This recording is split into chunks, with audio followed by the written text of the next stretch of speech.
Kalau naruh debatnya ngomong malah kudu guyu. Malah goblok ngrungokno tok malah goblok.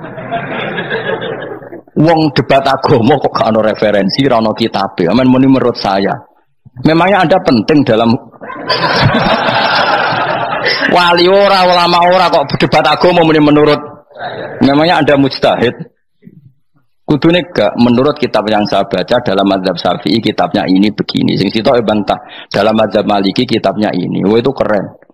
Aku teko ning majelis. Debat menurut saya, emangnya Anda siapa? Nabi ndak, wali ndak, ulama ndak? Kok mau agama menurut Anda? Wis wargane ora mesti kok ape. Makanya dibiasakan pakai referensi, pakai sanad. Agama ini butuh sanad. Inna hadzal ilma dinun fangzuru amman ta'khuduna dinakum. Lihat di muqaddimah Sahih Muslim. Agama ini ilmu, ilmu ini agama. Maka lihatlah ilmu itu kamu ambil dari mana? Karena tanpa sanad ini bahaya. Bahayanya tadi misalnya begini. Ada orang alim soleh berteman orang kafir. Atau berteman orang fasik. Atau berteman perempuan cantik. Dia alim soleh seolah lagi. Ada orang alim soleh berteman perempuan cantik. Atau orang fasik atau orang kafir. Pasti di hatinya satu. Wong ayu nak dikancani wong fasik engkau malah melakukan hal-hal yang tidak terpuji. Nak dikancani wong alim syaratnya soleh saya ulang lagi, dibina dijak ngaji, diarahkan yang benar terus dinikahkan sama orang soleh. Ternyata pertemanannya hanya proses ngantar wong ayu tadi baik dan menikah sama orang soleh. Berteman orang kafir ya dia mengajarkan hujah-hujah argumentasi Islam sehingga suatu saat berharap menjadi Islam. Tapi orang liberal melihat itu bukti bahwa agama itu bebas. Wong alim nyatane kancanan wong ayu, wong kafir, gak masalah. Itu pilihan mbahmu. Ini beda sama-sama cara zahir kancanan orang fasik, tapi asal orang soleh itu motifnya itu beda. Saya misalnya orang kaya, ada ulama kaya, itu senengannya blonjo. Sampai bojone itu marah-marah. Saking parahnya ulama ini kebetulan keluarga saya. Ini anaknya mulai anaknya kon golek utangan. Padahal nilai anaknya pertama berangkat dari rumah itu bawa uang, mau ngirimi anaknya di sarang. Itu orang Jawa Timur, kiai alim. Roh bakul kacang ning bis gak mentolo ditukoni. Roh bakul mainan saake wong tuwek Pak Ben ditukoni. Walhasil tok sarang duwe entek. Tapi gowo mainan, gowo kacang terus. Saake jare. Sama-sama belanja, dekne niate nyebar rahmate Allah. Saya pernah ngalami itu, meskipun tidak ada skala yang ekstrim itu. Saya sampai sekarang anak saya mulai TK, SD tak sangoni terus. Kadang beli jajan yang dia sama sekali gak doyan. Dulu ibunya yang marah sebelum ora dipangan kok dituku Gus. Ya masih ora dipangan bakule tetap seneng. Butuhe bakule iku payu ora kok dipangan ta ora. Tapi utek-utek medhit ini kan pikirannya kan. Nara dipangan aja tuku ya sakake bakule ndonga supaya laris. Ya duit 5.000 bagi kita kan tidak penting sebentek, ben manfaati bakul-bakul. Karena orang kadang dikasih itu malu loh, karena tidak diharga diri. Tapi kalau lewat jual beli kan senang. Ya banyak ulama yang gitu boros tapi niatnya menyebar roh. Asal orang soleh itu baik-baik saja. Orang soleh melete, wah duitku akeh tenang wae. Cara zahir melete, ternyata ngenakno sing dikai ben ora perasaan. Nah misalnya wong soleh terus sopan. Duitku pas-pasan tak pangan sesuk wae ora ono sing dikai ya sungkan le dul. Maka wong saleh kudu mlete ben sing dikai ora sungkan. Bar ngekek dhuwit wong 100.000. Lah iki lanjiran dhuwitmu akeh ora iso tak hitung ning omah. Ijek karungan. Lah kok karungan piye? Dhuwit 1.000 kerja kok karung gak sak. Butuhe ngenakno sing dikai apa? Ngenakno sing dikai. Asal wong saleh dekne ngomong gitu itu niate juga soleh, tapi nak wong ra soleh, pancen mlete tenan. Bolak-balik wong ra soleh itu masalah. Makanya kancani wong soleh. Untuk wong soleh itu orang yang luar biasa. Kanjeng Nabi itu nak dahar sering ning jowo. Ya biasa. Ketok wong akeh. Karena Nabi gak ada kepentingan beliau jadi Nabi setelah Nabi Isa alaihissalam yang saking sakralnya, saking priainya malah kebablasan dianggap sebagai anak Tuhan. Maka Nabi ngetokno kemanusiaan ini. Bahkan kalau dahar itu sering di luar. Gue ngetokno anak Nabi itu dahar sebagai umumnya kayak apa orang soleh. Lho kula nate lho berusaha khusyuk iku meneng. Malah nyipi kuwi elek. Mergo aku ora meneng wae wibawa, nak meneng malah buyute wibawa. Akhire wong ra wani takok agama. Nak ana ora takok agama terus takok wong liya, takok rugen malah ra karu-karuan. Tapi baru kayak aku sering guyon gejlokan orang berani tanya. Baru kayak berani tanya, ilmu dikembalikan pada ahlinya. Jadi wong soleh ku ngomong terus yo barokah, saenak yo barokah, asal dekne soleh alim, barokah terus. Tapi nak wong ra soleh goblok ya bobo meneng ben wibawa.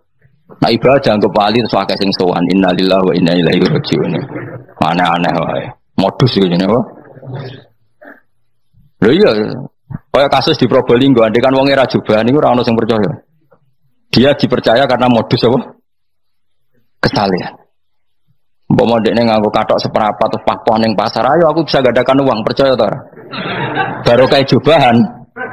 Ibu-ibu soleh. Maka sarana kesalehan ini kalau di mata orang enggak soleh, di tangan orang enggak soleh itu bahaya.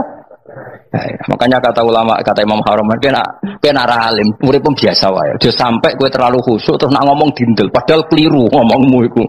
Mergo anti bener kok sampean ini bener. Ora alim sepeda motor ya sampai dang-dang terus sampai rokokan itu bener. Beda bebo khusyuk malah bahaya. Dikira ahlul ilmi jebule gloyor napa. Mulane kan apa melete tak anggap pinter ini. Menutupi apa? Pokoknya terus dhewe. Jadi itu ada aturannya. Pokoknya yang penting itu soleh alim. Makanya saya berkali-kali cerita, saya punya sanad sampai Sufyan bin Uyainah, itu termasuk gurunya Imam Syafi'i. Ya gurunya Imam Syafi'i itu yang paling masyhur itu Muslim bin Khalid Az-Zanji ketika kecil. Beliau diajari sufi oleh Sufyan bin Uyainah. Kemudian ngaji hadis sama Imam Malik. Cuma di Indonesia yang terkenal beliau hanya muridnya siapa? Imam Malik. Sebenarnya dia ngaji lama itu malah sama Sufyan bin Uyainah. Sufyan bin Uyainah ini yang punya riwayat bahwa Nabi Isa dan Nabi Yahya pernah bertemu. Ketika bertemu di satu kampung, sing Nabi Isa tanya, "Aina sirarun nas?" Lalu rumahnya orang-orang fasik di mana? Sing Nabi Yahya selalu tanya, "Aina khiyarun nas?" Lalu rumahnya orang-orang baik di mana? Ini sama-sama Nabi dan sama-sama muda. Kita tahu Nabi Isa juga wa atainaul hukma napa?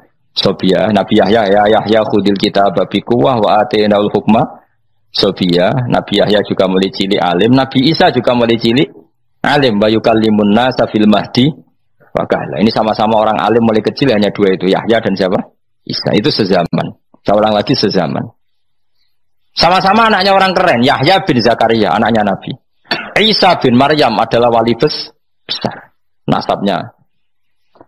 Akhirnya Nabi Isa yang mulai tanya, "Lima datas al aina khiyarun nas?" Kenapa kamu tanya rumahnya orang-orang baik di mana? Kata Nabi Yahya, kumpul orang soleh itu enak, nyaman. Ya kan nyaman kan kumpul orang soleh, tidak ada narkoba, tidak ada kegaduhan, tidak ada berisik. Terus gantian Nabi Yahya tanya, "Lima datas al aina sirarun nas?" Lalu kenapa Anda tanya di mana rumahnya orang-orang buruk?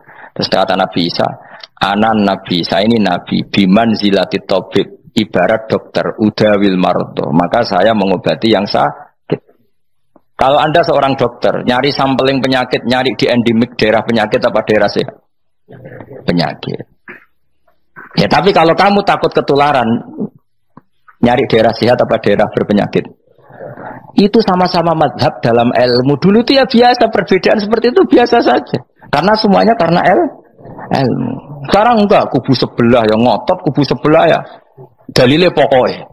Mana ada ilmu dalile pokoknya? Pokoknya kunut itu gini, kalau enggak kunut gini. Memangnya Imam Syafi'i lahir tahun berapa? Kunut enggak kunut itu ada sebelum tahun 12 dan tahun 26. Gue eleng-eleng. Nah di vulgar roh jadi vulgar. Nah iku ra paham banget tenan. Maka orang-orang alim tahunya ya kunut dadak kunut itu al-khilaf baina madzhab Syafi'i wa madzhab Abi Hanifah. Sekarang tahu-tahu di zaman akhir jadi politik identitas. Kayak misalnya begini, tak contohkan lagi perdebatan. Pakai peci putih. Gus Naji itu putranya Mbah Mun meyakini pakai peci putih itu sunat sehingga santrinya pakai peci putih. Mbah saya Ki Hamid Pasuruan juga pakai peci putih. Santri Sidogiri semuanya pakai peci putih karena putih itu sunat ya sudah pakai peci putih. Jadi kalau Mbah Mun itu santrinya nggak boleh pakai peci putih, haram kata beliau. Kata beliau Cung kajine wong desa-desa nganti adol Tegal, adol sawah. Mbok saingi ketu 5.000. Nglarakno atine wong dosa apa haram? Dosa, Mbah. Lah ya iku dosa, mulane haram. Sehingga takannya akan santri sarang semua. Enggak ada santrinya bangun pakai peci putih, kecuali yang sudah kaji. Karena pikiran beliau itu menyakiti orang katanya. Karena kajinya adol Tegal disaingi 5.000. Tapi Mbah Mun sebagai orang alim yang membiarkan pondoknya Gus Najib pakai peci putih. Mbah Najib juga membiarkan ketika pondoknya Mbah Mun pakai hitam. Makanya saya keterusan peci itu. Saya itu sudah kaji, tapi karena saya mulai dulu nggak pernah pakai peci putih terus keterusan sampai sekarang. Tapi suatu saat aku yang ngagukan kan, entah kapan suatu saat. Jadi aku soal Nabi keturunan ireng, keterusan diharamno terus kebablasan ini. Itu logika ijtihad. Sama misalnya khasnya ulama itu pakai jubah, pakai apa? Ya sudah itu khasnya ulama. Terus kayak misalnya yang parkiran macak ngono, alasannya anut ulama. Kira-kira menyinggung orang apa enggak kira-kira? Kue kelakuan cek ra karuan jubah sunah Rasul terus kene barang kritis delok wong macem-macem jubah. Kacau gak? Elek-eleki nasab apa enggak? Boy orang itu mikir, jadi karena ada selalu masalah ijtihadiyah. Abdullah bin Mas'ud dulu itu kalau sholat itu nggak pernah pakai baju resmi, seringnya pakai sarung tok, kadang nggak pakai baju. Ketika ditanya, kamu ashabu Rasulillah, kenapa sholat dengan cara seperti itu? Terus beliau ngendikan, wong ben roh nak standar minimal sholat seperti ini. Kalau saya sholat selalu pakai pakaian sempurna, nanti dikira itu aturan fardu dan umat menjadi berat. Sampai seperti itu ulama menjaga konstitusi bahwa yang penting dalam sholat adalah satrul aurat. Zaman itu sudah sahabat dan tabiin karena Nabi sudah wafat itu sudah pakai pakaian lengkap. Tapi Abdul bin Mas'ud tiap sholat di masjid dia menunjukkan pakaian paling tidak lengkap. Jadi pernah beliau sholat itu hanya pakai sarung terus diikatkan di lehernya. Ketika ditanya, dulu kita dengan Nabi pernah sholat seperti ini. Akhirnya ulama menjadi tahu nak ngono sholat paling pokok itu nutupi mabena surah war rukbah. Andai kan tidak ada cerita Abdul bin Mas'ud mungkin dikira sholat syarat sahnya ya seperti itu. Maksudnya pakai jubah terus, pakai pakaian begitu terus. Barokahnya Abdul bin Mas'ud orang tahu standar minimal. Jadi kalau ulama itu motifnya seperti itu. Rasulullah kira-kira senang qiyamul lail apa enggak? Senang. Tapi beliau qiyamul lail di masjid hari keempat, hari kelima sudah tidak keluar ke masjid. Karena Nabi kalau selalu melakukan nanti dikira fardu. Tapi kalau enggak melakukan nanti orang enggak qiyamul lail. Maka Nabi pernah melakukan ya pernah tidak. Ya sudah itu konstitusi dalam tradisi ulama. Jelas ya. Saya sholat di pondok saya sendiri sering jadi makmum. Karena semua kiai sudah jadi imam, nanti dikira syarat sahnya imam itu kiai. Repot, makanya saya tunjukkan kiai juga boleh jadi makmum. Andai kan semua kiai jadi makmum, saya nanti jadi imam. Ya semua ulama mulai dulu tradisinya gitu, karena yang dikatakan fardu kifayah itu kalau sudah ada yang melakukan, yang lain tidak usah. Biar seimbang. Sekarang enggak ada geruduk kabeh. Makanya terus kacau. Coba sekarang misalnya gini, andai kan semua orang melakukan kebenaran kesunatan, yaitu misalnya semuanya ambisi iktikaf di masjid, terus tidak ada orang melakukan kebenaran ngerumat yatim, ngerumat jenazah, ngerumat jalan-jalan raya, kan kacau. Mergo semuanya satu variasi kebenaran iktikaf di masjid. Yatim sedang do mati, mergo do iktikaf kabeh. Tapi baru kayak ono sing itikaf ning perapatan, ana wong tiba iso nulung, ana wong kesasar iso tako. Baru kayak wong sing itikaf ning perapatan. Sayange tuh bidung-bidung barang ku sayange. Sajane niat itikaf ku sah. Nawaitul iktikaf linusratit thoriq. Niat ingsun itikaf nulungi dalan ben nak ana wong butuh. Coba sekarang, orang yang kecelakaan, pertolongan emergensi orang yang itikaf di jalan apa yang di masjid? Di jalan, barokahnya banyak, itu tim SAR gratis. Umpama do niat soleh kabeh bumine pangeran, sah mbok itikaf. Mulai sesuk gak apa-apa, itikaf ning perapatan. Tapi buktikan kamu tidak berbuat macam atau tulisi relawan orang tersesat. Jadi ajane kebaikan itu ada di mana-mana. Makanya Nabi menyatakan kebaikan orang itikaf ya dikatakan Nabi baik. Orang yang jalan-jalan kemudian ada duri disingkirkan juga disifati Nabi orang baik. Orang yang hormat yatim disifati Nabi orang. Bahkan orang yang hubungan intim dengan istrinya sama Nabi ya disifati orang baik. Sampai sahabat tanya, masa urusan gitu dapat pahala ya Rasulullah? Loh iya, andekan itu sama orang lain kan malah dosa. Berhubung sama istrinya maka dapat pahala. Kayak apa Nabi ngitung kebaikan sekian banyaknya. Tahu-tahu di zaman akhir kubunya saja yang baik. Ini apa-apaan? Ini iskal deh. Yo marah ini yo tobat deh. Kebaikan adalah sesuatu yang dikatakan Allah baik di kubu kita maupun di kubu sebelah. Mau kubu sebelah ya apa saja. Baik di partai kita maupun di partai sebelah. Maupun di ormas kita maupun ormas sebelah. Karena semua kebaikan otoritasnya di Allah Subhanahu. Ada Nabi yang senangane ngurus wong fasik, Nabi Isa. Karena berpikiran Nabi itu tabib, ya tabib itu yudawil mar untuk mengobati yang salah. Ada Nabi kayak Nabi Yahya. Karena kalau orang kayak kamu tak suruh ngobati orang fasik, kira-kira katut tak sing fasik tobat. Cara rohin tak cul ngobati wong wayu, kira-kira sing katut sapa? Sing ayu dadi ngaji apa sing ngaji dadi ya ukur dhewe, nak ora kuat niru Nabi Yahya, nak kuat niru Nabi Isa. Tapi kowe ora nabi masalah. Ya sudah, yang penting roh ilmunya. Bahwa dulu itu biasa. Paham ya? Makanya Sayyidina Abu Bakar jadi wali karena akhlaknya baik. Tapi akhlak baik itu tidak cukup untuk melindungi Rasulullah. Karena ketika Nabi diteror, Abu Bakar tidak bisa berbuat banyak. Sehingga ketika Abu Bakar sudah Islam, Nabi itu masih sembunyi. Sampai ketika lihat Umar gelut di pasar Uqad, dia petarung yang menangan, Nabi berdoa, Allahumma aizal Islam bi Umar. Semoga orang seperti ini itu masuk Islam. Karena ini rapati butuh sopan, ini butuh petarung. Tenan, Umar masuk Islam. Masuk Islam hari pertama sudah Abu Jahal ditotok rumahnya. Kamu lo ganggu Rasulullah Muhammad tak bunuh kamu. Semua orang diparani. Akhirnya bersamaan dengan itu ada khitab fasda bima tu'mar. Akhirnya Nabi berani dakwah secara ala niatan. Barokahnya mantan preman.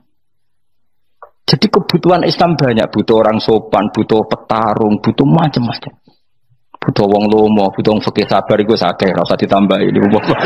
Karena jumlahnya sudah overload yang fikir itu rasa di produk sudah masif lah, sudah. Jadi orang kalau gede mau fikir, maksudnya jumlahnya sudah banyak. Jadi itu kayak apa kearifan Rasulullah? Makanya Abu Bakar pertama jadi khalifah. Ketika beliau mau wafat, itu nunjuk Umar jadi khalifah coba. Padahal beliau wataknya lemah tapi menunjuk orang yang sangat kasar, yaitu Sayyidina. Karena beliau insaf, tidak semua kebaikan terwakili oleh orang berakhlak. Kadang kebaikan terwakili orang yang tegas, kayak Sayyidina. Kayak apa insafnya para sahabat? Iya toh, kalau di internal akhlak itu baik, tapi kalau di eksternal ngadepi orang nakal, yang baik itu orang tegas. Coba misalnya ada preman di perapatan, mau ganggu kiai, itu di santri sopan mau dilo, pusing kan? Tidak di semua santri kayak roken mantan preman, ayo gelut, oh mati orang ninggal popo.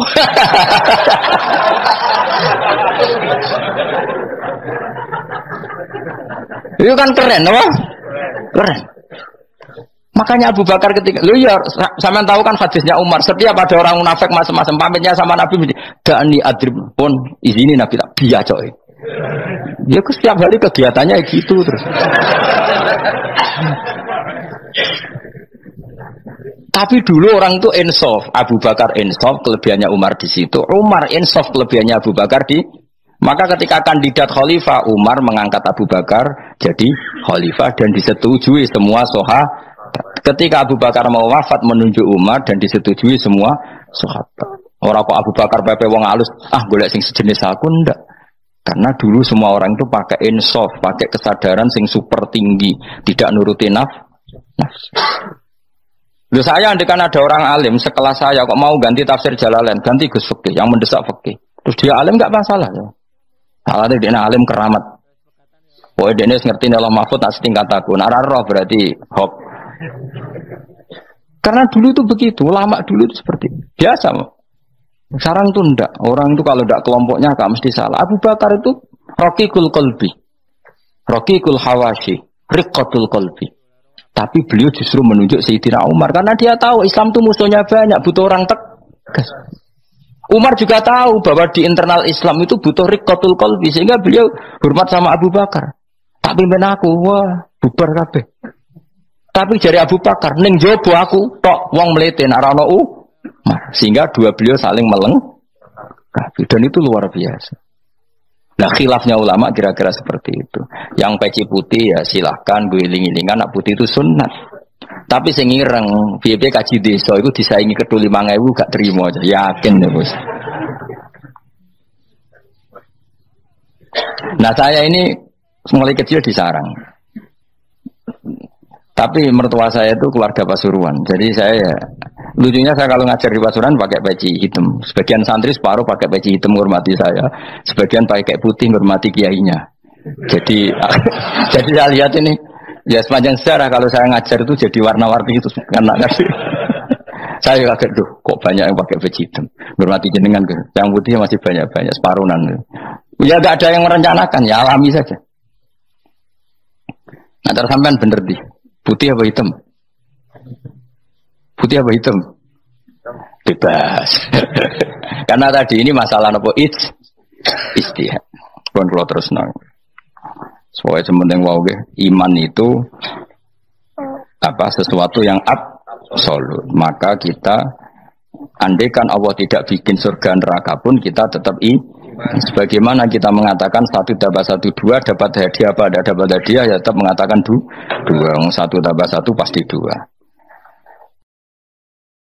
Saya pernah dicium sama orang miskin yang akut miskin betul. Itu tak ajarin Anda ini lebih hebat ketimbang orang-orang kaya. Misalnya gini. Misalnya ada komunitas rektor atau kiai besar. Saya ini kata orang banyak termasuk kiai besar. Mungkin kalau pinjam uang itu karena mau beli mobil, aksesoris mobil karena kita kiai top atau rektor atau orang-orang top. Kalau sesama orang miskin itu pinjem-pinjemannya itu urusan beras, itu urusan nyawa. Keren mana? Nyelamatkan nyawa sama aksesoris mobil. Nyawa. Jadi pahala kamu pasti lebih besar. Itu senengnya jadi orang miskin terus keterusan sampai sekarang. Oh itu, ya coba kalau menteri sama menteri, rektor sama rektor, kira-kira pinjamannya apa Pak Arso? Kan kalau mau beli mobil atau mau umroh VIP, pokoknya yang keren-keren. Kalau orang miskin pinjam karena apa? Makan kan? Beras kan? Makanya kalau yang sedang miskin monggo lah, kalau ingin teruskan. Maksud saya Islam itu seenak itu. Islam itu segampang itu. Sudahlah yang sedang miskin ya keren. Karena sekali sosial itu urusannya apa? Nyawa. Tapi kalau miskin semua ya Indonesia bisa tutup kan. Ya sudah yang kaya-kaya itu saya mengatakan Indonesia karena bayar pajak yang menjadikan Indonesia berjalan. Tapi ya dipakai yang benar. Nah, begitu seterusnya. Ada kiai miskin cerita ke kita. Terus enak jenengan alim, terus punya santri banyak, bisa ngajar di mana-mana. Saya bilang, hebat kamu. Dia hidup di daerah tertinggal. Itu yang diajarkan kan hanya tauhid. Kan nggak mungkin desa tertinggal baca fikih perbandingan madhab. Kan nggak mungkin. Oleh angka-angka apa Fajar Pak Sadali kan nggak mungkin. Fikih perbandingan apa? Madhab. Menyorot madhab dunia. Gaya angka-angka itu kan nggak benar. Tapi pertanyaannya, yang menyelamatkan masuk surga itu tauhid apa perbandingan madhab? Tauhid. Ini hanya mengajarkan fardu kifayah sunat-sunat. Ini Anda mengajarkan fardu ain. Surganya dulu kamu. Oh terus senangnya jadi kayak gitu. Karena yang diajarkan apa? Tauhid. Sementara kita yang gaya-gaya ini ajarkan perbandingan apa? Ada studi banding ke Al-Azhar kemana-mana. Ini enggak tauhid. Dari orang nyembah pohon jadi nyembah Allah Ta'ala. Keren enggak? Keren. Jadi terus kiai desa sama saya senangnya bukan karena tak bela. Tapi ada yang agak kurang ajar tanya saya. Kalau itu hebat kenapa Gus gak mau jadi kiai desa? Waduh. Wah ya repot kalau pertanyaan. Terus tak jawab, kalau saya jadi kiai desa, kamu ngangsu ilmu dari mana coba? Ya dari jenengan. Ya kalau sama gobloknya ada bisa. Ya sudah Gus aja yang jadi kiai besar. Maksud saya, ya sudahlah kita begini seperti yang saya ajarkan di sini, saya sarankan supaya orang itu tahu Ini namanya diroyah, apa? Makanya kata Imam Ghazali itu kalau kamu ingin sopan gampang melihat anak kecil, wa aqallu minni dzamban, dia dosanya lebih kecil. Karena masih kecil kan, tentu secara dosa enggak banyak. Kalau melihat orang yang tua, wa aktsaru minni ibadatan, dia tentu ibadahnya lebih banyak karena umurnya lebih banyak. Sehingga terus semua orang lain tuh di depan kita itu hebat. Ya semua orang lain sama, misalnya Pak ini rektor, Pak Fathul Wahid rektor, tanggung jawabnya lebih banyak, berarti pahalanya lebih banyak. Tapi sama, ketika melihat Nyon Sewu, melihat pegawainya yang secara lahir di bawahnya, ini tanggung jawabnya nggak banyak, pasti salahnya juga enggak. Itu yang diajarkan Rasulullah SAW, sehingga enak. Tapi kalau kita melihat orang lain selalu salahnya, itu pecundang. Allah saja tidak seperti itu kan, amal baik ya ada khairan, amal buruk ya ada saron, semuanya dilihat oleh Allah Subhanahu wa Ta'ala. Saya tuh punya teman Gus, agak beling, agak seenaknya. Dulu miskin. Wah itu seenaknya betul. Kayak kenal Tuhan sudah. Tak tanya, kenapa kamu seenaknya? 1 bulan tuh labanya bisa 200 juta sampai 500, sampai 1 miliar. Saya itu Gus, setelah duha itu perkembangannya bagus. Sholat duha itu. Saya pernah miskin, kan kata apa? Ingka dari rezeki fisama, apa? Wa ingka ana qalilan, ya kalau fisama fa'anzilhu, terus wa ingka ana qalilan fakasirhu, kalau sedikit perbanyak. Ini trennya sudah benar semua. Nah, wa ingka ana apa? Ya haroman fatahirhu, kalau haram yang kau sucikan. Makanya saya seenaknya, kalau qalilan sudah fakasiru, paling trennya yang enggak benar juga fatahirhu, kata Mas. Dia yakin kalau yang enggak benar-benar sudah disucikan Allah, karena yang lain-lain sudah. Dari miskin sudah kaya, qalilan sudah fakasiru, paling yang haroman juga sudah fatahirhu gitu. Tak tanya, kamu kok tahu? Polanya sudah ada Gus, karena sang qalilan. Kamu sembrono sama Tuhan kok begitu kan? Tapi apapun itu seneng saya. Seneng saya sering salah teh, makanya saya mohon yang sekarang miskin, sedang miskin itu ya ndak usah nyesal banget-banget. Kalau ingin kaya monggo lah, namanya orang juga ingin. Tapi Anda harus bangga. Sosial antar kalian adalah urusan nyawa dan itu pahalanya luar biasa. Supaya kita, nah yang kaya-kaya juga boleh GR lah karena pembayar pajak. Dan itu bisa menyelamatkan apa? Indonesia Raya. Begitu seterusnya. Itu yang diajarkan Nabi, antawadhu hatta la yabghiya ahadun ala ahadin. Kamu semua harus tawadhu sehingga antar kalian tidak saling tidak sopan, tidak saling liar, tidak saling mendolimi. Termasuk tadi sikap gak jelas tadi. Orang dolim yang sekarang dolim bisa saja tobat, yang sekarang soleh bisa saja nanti. Semuanya itu mungkin. Kita diajari ya muqallibal qulub tsabbit qalbi ala dini. Jadi keliru kalau kita dalam banyak harus tegas, gak mesti. Al halalu bayyinun wal haramu bayyinun. Tapi ada wa bainahuma umurun mustabihat. Ada yang wilayahnya itu abu-abu. Misalnya ada perempuan cantik, misalnya contoh paling gampang. Kalau kamu ajari secara serius, kamu bisa saja tergoda jadi fitnah. Tapi kalau orang soleh gak berani ngajarin, kemudian digunakan orang fasik, malah menjadi orang nakal, kita juga tanggung jawab. Kamu mau tegas gimana? Wilayahnya sama-sama mungkin. Wilayahnya sama-sama mungkin. Yang dekat pejabat mungkin terkontaminasi KKN. Tapi kalau pejabat gak dekati orang soleh, punya perilaku yang gak soleh, yang repot juga Indonesia kan? Nah hal-hal seperti itu kita tidak perlu ngambil sikap. Maksudnya nggak usah ngambil sikap, ya kita buktikan kalau milih satu madhab, kita buktikan semuanya lebih baik, semuanya lebih bermanfaat, semuanya lebih berperadaban. Karena nggak bisa dihindari wa bainahuma. Termasuk nyuwun sewu, saya mohon maaf sama mulai Pak Harso, Pak Lutfi sampai Pak Fathul Wahid. Saya ini termasuk kiai yang nggak suka dekat sama orang-orang top. Bukan karena hasud. Memang konstitusi kiai harus gitu lah, tamuddanna ainaika. Kenal orang lebih tinggi itu kan resiko. Misalnya saya kiai desa, mungkin punya keri tua sudah seneng, punya kijang tua sudah seneng. Gara-gara kenal Pak Wahid naik Kempri, waduh kok saya kalah itu. Kenal orang itu kan resiko. Mungkin dosen-dosen sini kalau kenal saya di Rembang juga resiko. Di sini gak ada cium tangan, biasa dosen, wah gak enak jadi dosen. Jadi memang harus dibatasin. Sekiranya mungkin orang terus, karena latamud dan nanawa, ainaika ilham. Kamu jangan sering melihat orang lain yang mungkin secara lahir dapat nikmat yang lebih tinggi timbang Anda. Kalau kamu nggak bisa ngelola hati Anda bisa hasut, Anda bisa dengki. Paling tidak Anda bisa ada syukur. Saya itu sering didolani pejabat. Juga sering melihat pejabat di TV-TV. Naik mobil aja ada yang naikkan. Bahkan kalau wudhu itu anduk aja ada yang bawa. Itu kalau yang nggak kuat, weh naik jadi pejabat. Ya makanya terus konstitusi Kiai itu mengatur, sudahlah, mata kamu itu kamu batasin. Jangan melihat sesuatu yang potensi ya, potensi menjadikan Anda tidak apa? Syukur. Jadi saya mohon, ini memang konstitusi saya sebagai Kiai, jadi saya, tapi di hati saya tetap akrab. Saya doakan semua untuk UI, untuk semua orang Indonesia kita doakan. Kita ingin semuanya tambah baik, tambah. Tadi katanya mau naik kelas ya. Kalau naik kelas dari rumah saya niatkan mari mengkaji diroyah. Diroyah itu melogikakan riwayat. Jadi misalnya kita sering dengar Rasulullah SAW sering ngendikan kalian masuk surga itu bukan hanya berdasar amal, tapi berdasar anugerah Allah Subhanahu wa Ta'ala. Oke, kita sepakat amal kita, perilaku kita, ibadah kita andaikan dikompensasi dengan nikmat yang Allah berikan tentu tidak seimbang. Untuk membayar itu saja sudah lunas. Jadi Anda semua tidak berhak masuk apa? Surga. Sehingga di beberapa riwayat dijelaskan ada orang yang 500 tahun ibadah, nggak pernah maksiat. Ditanya sama Allah, kamu masuk surga karena apa? Karena ibadah saya ya Allah. Ya sudah, surga kamu 500 tahun saja, karena ibadah kamu 500 tahun. Ini cerita umur-umur orang dulu. Ya Allah katanya surga engkau ini selamanya.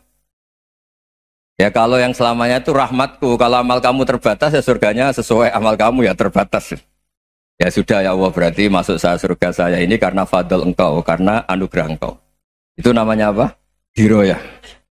Diroyah itu satu kajian analisis di mana kita percaya riwayat, tapi kemudian punya logika, punya diroyah.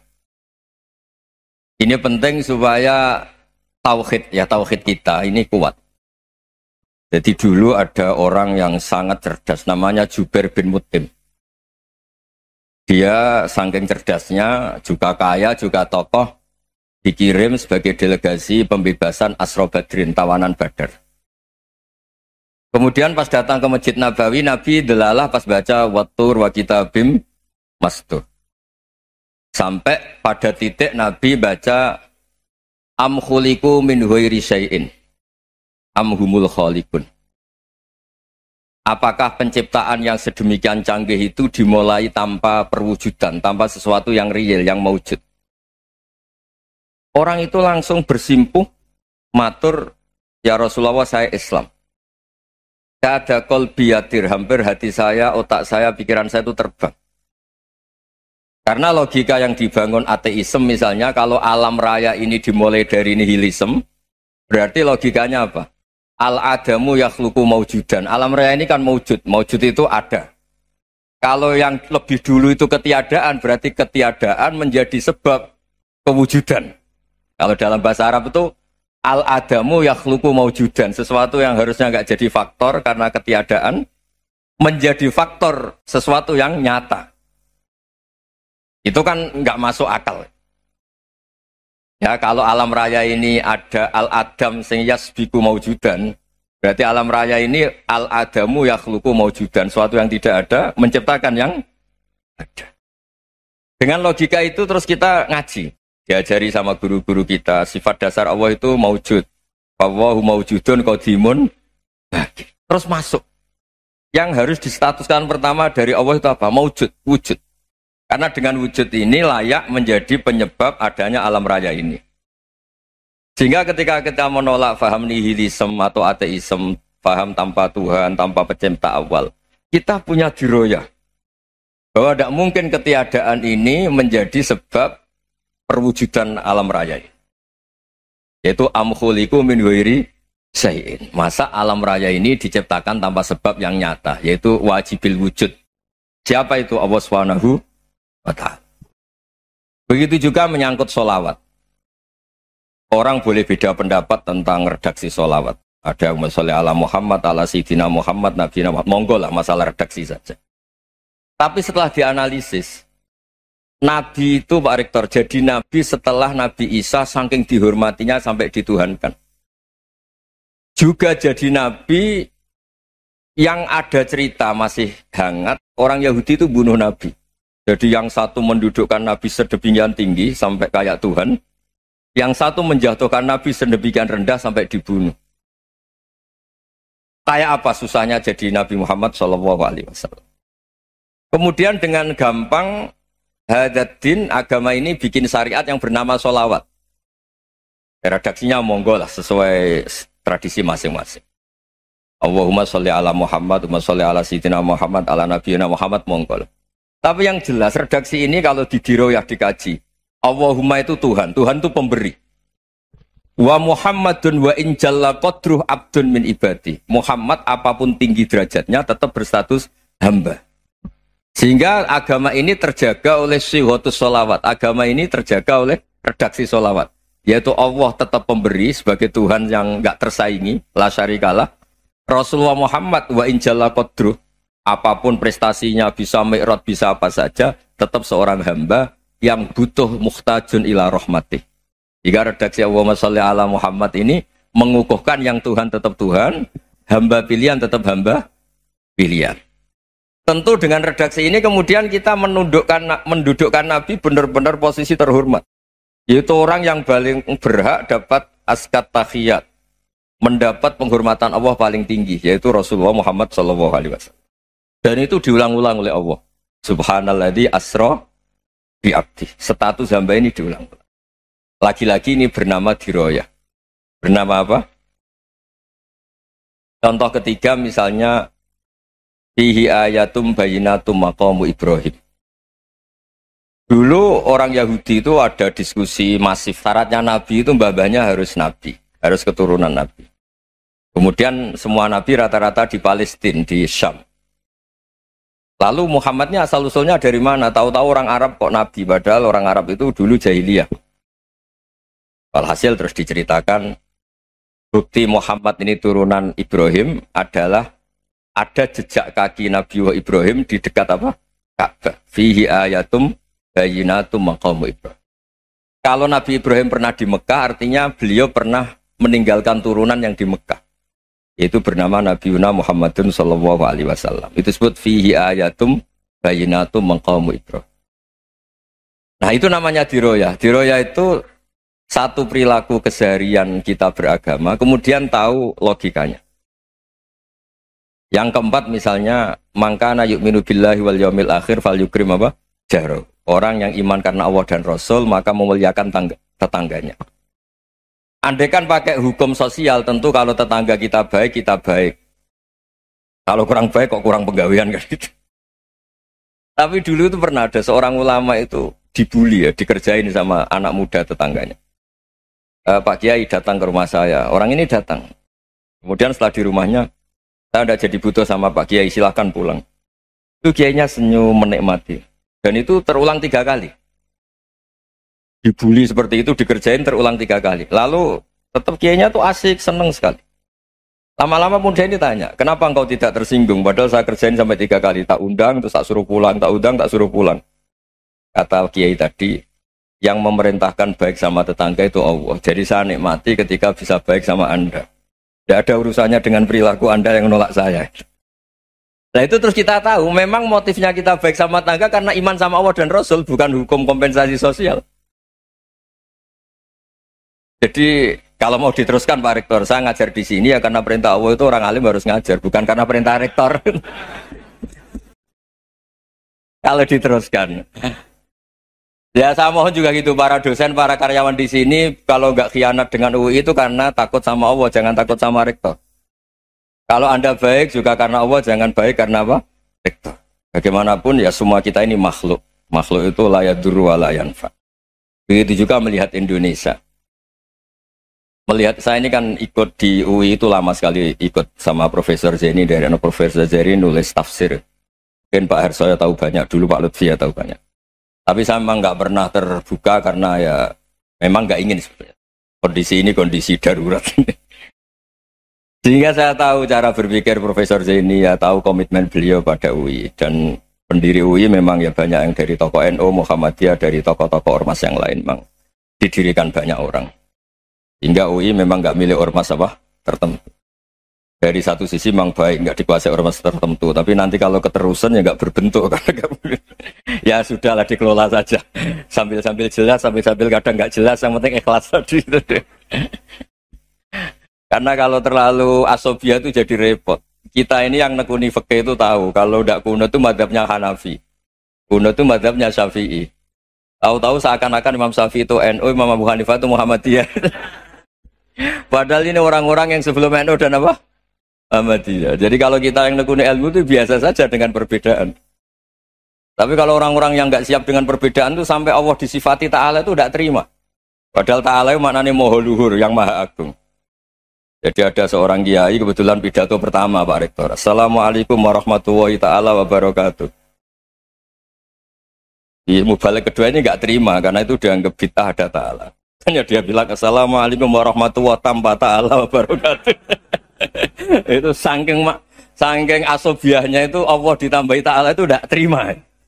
Padahal Ta'ala itu maknanya Maha Agung. Nah itu kan jadi repot kalau asobiah gitu. Kalau kita ngadepi perbedaan itu biasa saja. Karena kita mungkin bacanya banyak, lihat hal-hal seperti itu ya. Berkohnya nggak jelas itu menjadi orang tuh bijak. Ini sekarang nakal, jangan-jangan nanti jadi orang baik. Yang sekarang baik, jangan-jangan suatu saat jadi tidak baik. Semua orang introspeksi. Nggak ada jaminan kalau kita sekarang baik akan baik terus. Nggak ada jaminan kalau kita sekarang buruk akan buruk terus. Sehingga terus banyak kiai-kiai bijak itu memang lahirnya nggak tegas, tapi nggak tegas itu yang menjadikan bijak, karena sama-sama mungkin. Itu yang disebut laisa laka minal amri syai'un aw yatuba alihi ma yu'adzibun, itu tidak wilayah kamu. Ketika Allah mengomentari orang munafik juga wa yu'adzibal munafiqina insya'a aw yatub. Bisa saja ada yang disiksa, bisa saja ada yang dikasih tobat. Karena pola yang kita analisis itu semuanya menurut kita, bukan menurut kemaslahatan orang apa. Saya punya sekian contoh cerita. Orang yang sowan kiai baik-baik, mungkin bawa gula atau salam tempel, tidak tahu lah. Itu tidak mesti jadi wali. Tapi Kali Joko yang kenal Sunan Bonang, itu kenalnya itu karena ingin begal. malah jadi wali. Tapi tidak usah dicoba. Umar itu nyari Nabi itu mau dibunuh. Tapi malah tobat jadi orang baik. Jadi ini penting ngaji ya, supaya tidak tegas itu, tidak jelas itu kadang baik. Nah termasuk saya juga termasuk dia yang milih tidak jelas. Saya sering gojlok gini, Fajar Hadili ini murid-murid saya sering saya gojlok. Kalau semua sistem pendidikan kayak kampus, kayak UII, kayak UIN semuanya, itu sistem yang bagus karena tertib, jam kuliahnya jelas, mata kuliahnya jelas. Kalau di pesantren itu Pak Arso itu nggak tertib, tapi justru itu enak ketemu di jalan orang berani tanya. Nah ini kalau mbak-mbak misalnya menstruasi, mau belajar haid nunggu semester berapa baru tahu. Itu bisa sekian tahun nggak sholat karena nunggu pelajarannya baru diterangkan. Mau haji juga gitu, nunggu mata pelajaran haji. Kalau nggak jamnya, nggak mau dosennya ngajarin. Ya, kalau kiai kan enggak, ketemu di jalan tanya, dijawab. Jam berapa juga dijawab. Artinya Indonesia itu berkah, ada sistem kampus yang tertib. Ya semoga termasuk tertib gajinya. Tapi tertib gajinya itu juga sebenarnya rugi. Saya sering ada pegawai negeri Gus, tolong doain saja di PNS enak jadi. Gajinya tetap. Kata saya nggak mau kalau gaji saya tetap. Kok bisa Gus enak tiap bulan mesti dapat gaji. Kalau tetap nggak naik-naik kata saya. Kalau kiai gajinya nggak tetap, tapi di atas yang tetap kata saya. Artinya Indonesia itu berkah. Kalau semuanya pakai sistem pendidikan setertib ini, orang mau tanya haid ya nunggu pelajaran haid. Bab haji ya nunggu pelajaran haji. Tapi kalau ketemu kiai itu enggak. Ya semuanya, saya pernah di pasar, Gus mau tanya apa? Anak saya sih keluar darah terus gini-gini. Padahal biasanya haid hanya 7 hari gini-gini. Ya sudah kembalikan ke biasanya rudat ilal adat. Itu enggak usah sowan ke rumah. Juga enggak registrasi dulu, enggak daftar dulu. Ya ini enggak nyindir cerita saja. Supaya ini bukti koalisi beneran. Jadi saya yang kiai enggak tertib jam, koalisi sama yang tertib jam. Jadi kalau semuanya sistem kampus, nanti pertanyaan itu enggak bisa on time, enggak bisa setiap saat. Makanya Indonesia itu berkah. Kiai-kiai yang alim yang di jalan-jalan banyak. Juga kiai yang di kampus dokter-dokter fikih banyak. Yang nekuni ilmu umum ya banyak. Macam-macam. Itu masalah itu kalau saling mengadili itu baru masalah. Misalnya kiai ngeluh, enggak enak jadi kiai, enggak punya gaji tetap. Yang dosen ngeluh, enggak dicium tangannya. Karena memang unik Indonesia itu. Kalau guru fikih kok dosen itu tetap enggak di Gak dicium tangannya. Karena pikirannya anak-anak itu wong sudah bayar disuruh nyium. Itu kayak di alam sadar tuh gitu. Kalau kiai itu kan anak-anak gak bayar itu. Ya opanya cium tangan itu. Makanya kalau kiai-kiai tidak keramat bisa mati karena cium tangannya doang itu bisa mati itu kiainya. Ya ini cerita supaya saling menghormati saling. Nah dulu itu perbedaan itu urusan sudut pandang. Ya saya ulang lagi, perbedaan itu sudut.